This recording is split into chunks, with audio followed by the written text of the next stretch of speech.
हिमाचल प्रदेश के एक छोटे से गांव में अर्जुन नाम का एक लड़का रहा करता था। अर्जुन एक बहुत ही ईमानदार और शरीफ स्वभाव का लड़का था।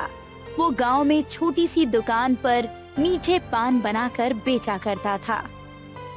कुछ भी कहो अर्जुन, तुम्हारे मीठे पान सिर्फ इस गांव तक नहीं बल्कि दूर दूर के गांव तक प्रसिद्ध हैं। ये तो उन सबका बड़प्पन है मुखिया चाचा, वरना मैं तो और लोगों की तरह ही पान बनाता हूँ। बल्कि मैं तो मानता हूँ कि मुझसे कहीं ज्यादा अच्छा मीठा पान तो सुखिया चाचा बनाते हैं। अरे नहीं अर्जुन, ये तो तुम्हारा बड़प्पन है। मेरा विश्वास है कि तुम एक दिन जरूर तरक्की करोगे।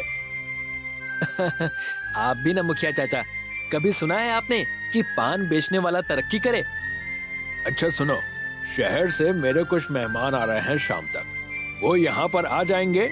मैंने तुम्हारे मीठे पान की बहुत ज्यादा तारीफ कर रखी है, तो तुम थोड़ा सा उनका ध्यान रखना, ठीक है? बिल्कुल मुखिया चाचा, बिल्कुल। आप टेंशन फ्री होकर शाम को उन्हें यहाँ ले आइए। मेरे हाथ का बना हुआ पान वो अपने जीवन में कभी भूल नहीं पाएंगे।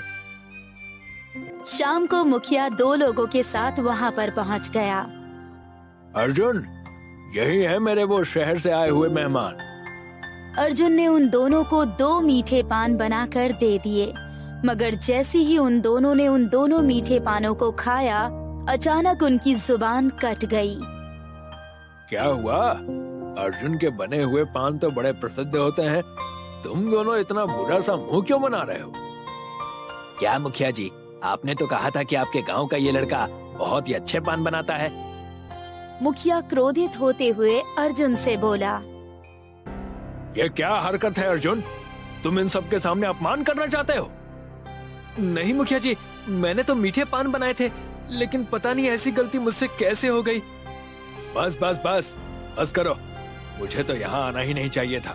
चलो तुम दोनों मेरे साथ। मुखिया क्रोधित होते हुए वहाँ से चला गया। शाम को अर्जुन दुकान बंद करके जब अपने घर पर गया, कितनी बार कहा है तुमसे कि दुकान इतनी जल्दी बंद मत किया करो। ये कैसी बातें कर रहे हैं आप पिताजी? रात के 11 बज रहे हैं। आप क्या चाहते हैं कि मैं पूरी रात अपनी दुकान खुली रखूं? मैं भी इंसान हूँ, थक जाता हूँ। हाँ हाँ, मुझे पता है कि तुम कितनी मेहनत करते हो। अरे तुम्हारा काम ही क्या है? दिन भर बस दुकान पर बैठे बैठे पान ही तो बेचते रहते हो ना। लाओ जल्दी से, महीने की जितनी भी आमदनी हुई है उसे मेरे हाथ में दे दो। अर्जुन ने 10,000 रुपए अपने पिता के हाथों में रख दिए। पिताजी, इस महीने की आमदनी इतनी ही हुई है। तुम अच्छी तरह से जानते हो अर्जुन कि मुझे झूठ बिल्कुल पसंद नहीं। पिछले महीने तुमने मुझे 12,000 रुपए दिए थे। तुम्हारे पैसे हर महीने कम होते जा रहे हैं। याद रखना, अगले महीने अगर 10,000 रुपए से 1 रुपया भी कम तुमने मुझे दिया तो मैं तुम्हें घर से धक्के देकर बाहर निकाल दूंगा। तभी वहाँ पर अर्जुन की सौतेली बहन दिव्या आ गई। बस कीजिए पिताजी, आपको जरा भी शर्म नहीं आती अपने ही बेटे पर अत्याचार करते हुए?